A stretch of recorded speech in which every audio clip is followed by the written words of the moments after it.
He's the highest profile Catholic cleric to be embroiled in a paedophile scandal in France.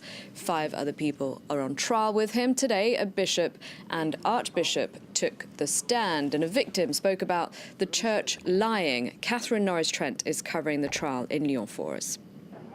Accusations were made today in court by one of the plaintiffs, a man who himself suffered sexual abuse as a child at the hand of a priest here in the Lyon area. Now, he has come forward and said that in 2011 he got a meeting with the deputy archbishop of Lyon, a man who's now a bishop himself, and told him about the sexual abuse he'd suffered, and the response that he got was that we know about this. We're keeping an eye on this priest, and we will stop him having any further contact with children.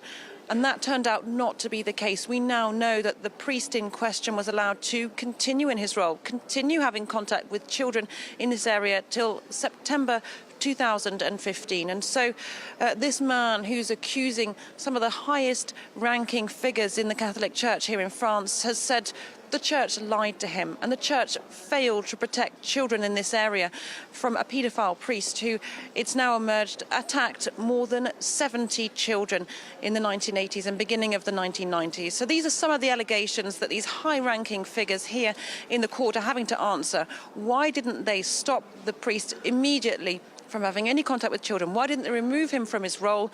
And why didn't they report this abuse as soon as they heard about it to police? Catherine, a bishop and archbishop took the stand today. How have they been defending themselves?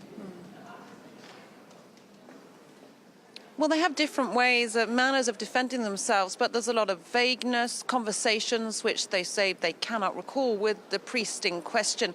And we see there's a lot of inaction in the timelines of their activities that are being gone through in court. Things taking years to get through the system, decisions being referred back to committees and back to the bishop, back to the archbishop and the cardinal. People constantly referring things upwards, saying my authority was the Vatican. I was waiting for clear orders from the Vatican before I took any action.